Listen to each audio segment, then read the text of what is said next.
Hey guys. Check on these. All right. So, been an interesting morning. Yeah, I just watched this really awesome video. It was one of the Isaiah Saldivar videos, and it was really cool. He had a guy on there. His name is Gabriel Storm, and God is using him mightily. Uh, yeah, it's just a really great video. Really enlightening. Alright, so it's later than I wanted it to be to start doing this, but I was just sitting here like looking at YouTube videos.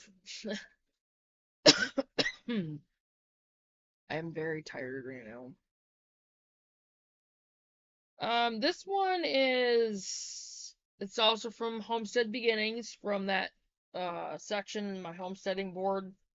It's 10 steps to starting your 1 acre homestead. And I think on the cover, how to start a 1 acre homestead when you're broke. So, here we go with that. Homesteading. What exactly does that word mean? I'm learning as we go. It doesn't mean you need a ton of land to harvest your own hay and be completely self sufficient. See, I'm going to learn some stuff out of this one too. I am extremely tired though. Extremely. Alright. How to start a 1 acre homestead from scratch. Okay. Homesteading looks different for each of us, but the main idea is we are all trying to be a little bit more self reliant. Homesteading doesn't mean you need livestock, you can start small and work your way up. The exciting thing is there are so many opportunities, even if you only have 1 acre of land to homestead on. So let's take the first steps at starting your 1 acre homestead. I don't know if you can see it or not.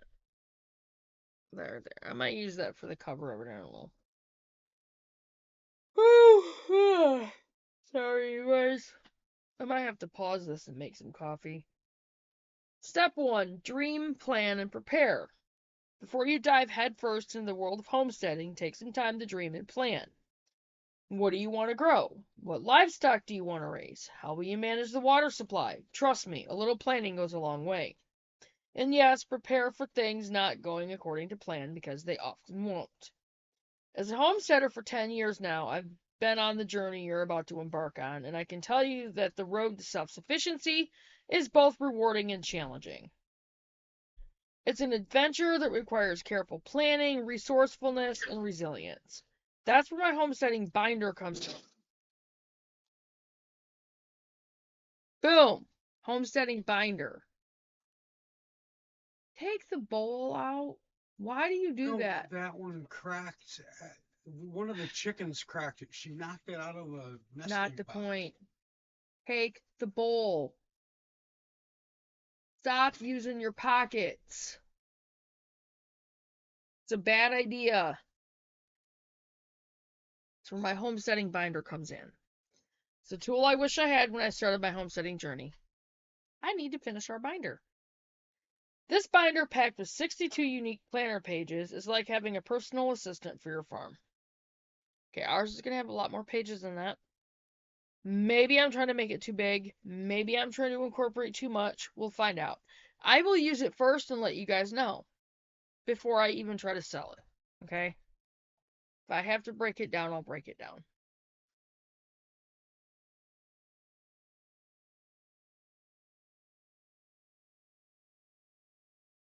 Nice.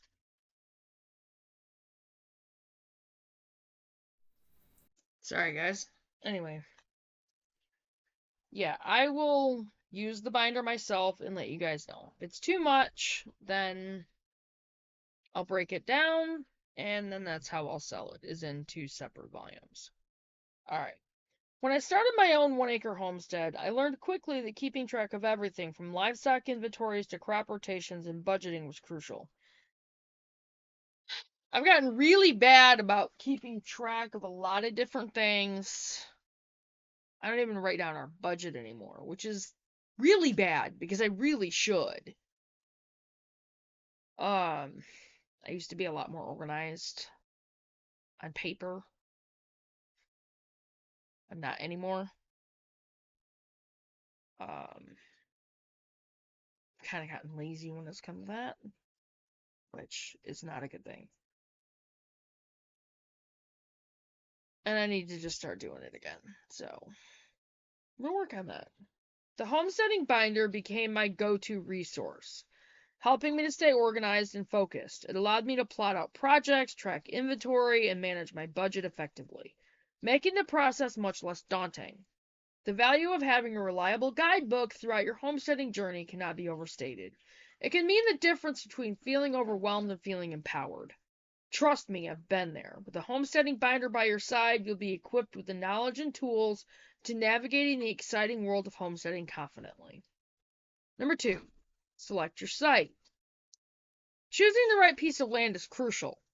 Look for fertile soil, a good water source, and enough sunlight. Even if you don't want animals, being able to set up a space for a garden or container gardening is crucial. And then they have like another thing that you can click on to read for tips on how to find land with little money. I'll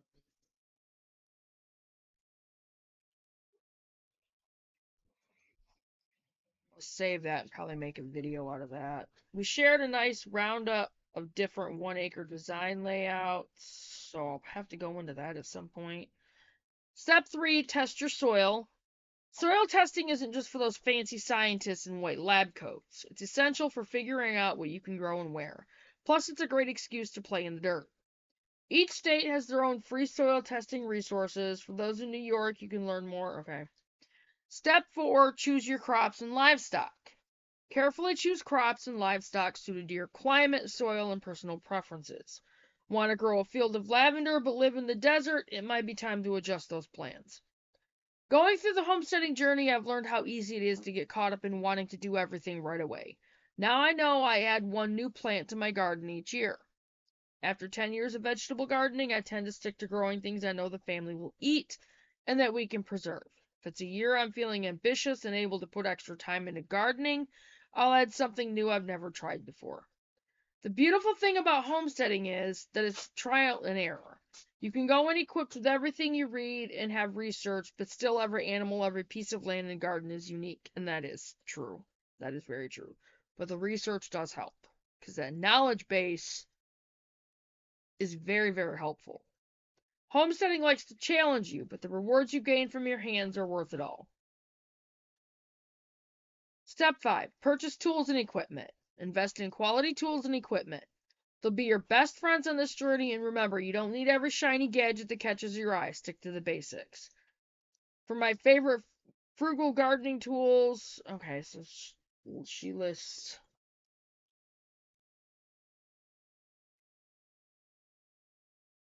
She has her favorite gardening homesteading boots. I'm not going to look up her things. Step 6, start planting.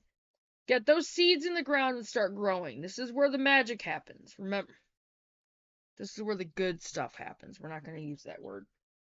Remember to water your plants. I tend to go underwater or overwater if you're like me. If that's you, check out, because she has a post on proper watering. I'll have to check that out. For those of you in a short growing season, like myself, it's easy to start seeds indoors. I'll have to do a video on that one. I typically get seeds at Dollar Tree and use items we already have in our home to grow those seeds in. It's also best to get heirloom seeds because heirloom seeds are easier to save the seeds. Stupid fly, get off my camera. Step 7, raise your livestock. Raising livestock is a big responsibility, but also a reward, ensuring you're ready for early mornings, late nights, and the occasional runaway chicken. Others have livestock on an acre, but for those starting out, start small. Chickens and rabbits are great for beginner choices. You can raise goats, sheep, and more on less land, but know that you will spend more money feeding them hay. Well, you know what? You have to figure out how to grow that hay because a grid down situation, you ain't going to be able to go and buy it. So, harvesting is the homesteader's Christmas. It's hard work, but there's nothing quite like the taste of a meal made from food you grew yourself. I have plenty of resources on to help you get started. Many times you can find canning equipment at thrift stores and garage sales. You just have to make sure you buy brand new lids and rings. Step 9. Store and preserve your harvest. Learning to store and preserve your harvest will ensure you have farm fresh food all year round. Plus, homemade pickles and jams make excellent gifts. Step 10. Reflect and learn. Take time at the end of each season to reflect on what worked, what didn't, and what you can do better next year. Learning is all part of the journey. So that's it, folks. Your guide to starting a 1-acre homestead. Remember, homesteading is all about the journey, not the destination. So take a deep breath, embrace the challenges, and remember to laugh along the way, because if there's one thing I've learned, a sense of humor is the most vital tool in any homesteader's toolkit. Alright, and I will go through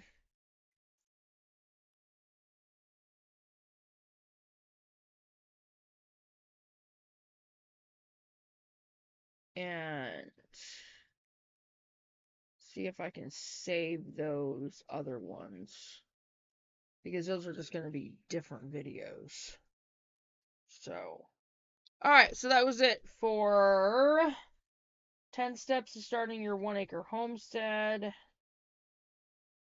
How to start a 1-acre homestead when you're broke. And I think that's a great title for it. So,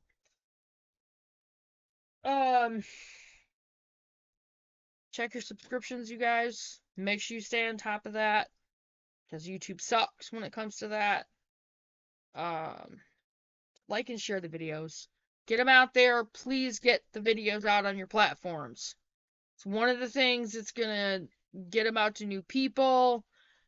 And tell those people to please like and share the videos. Share them on everything, everywhere, with everybody. So, just get the videos out there, like and share the videos. Make sure you're still subscribed. Click on that notification bell and click on all to make sure you get the notifications for the videos. And our next live is going to be on Sunday night, probably at 7. And I'm going to get a list going on things we're going to be talking about. Probably going to be on like different homesteading things. I'll probably pick a couple of videos to pull up and play little snippets of during the live. We'll talk about what's going on in the world, what's gone on during the week in the world, what new things are happening, how things are developing, what new things we're deciding on for our homestead. We're just gonna cover a lot of different things. So next live is Sunday at 7 p.m. Eastern time. So that'll be 6 p.m. Central time. And I will see you guys in the next video. And get those videos out there. Like and share the videos. And make sure you do your research, you guys, because it's so important. See you on the next one. Bye, guys.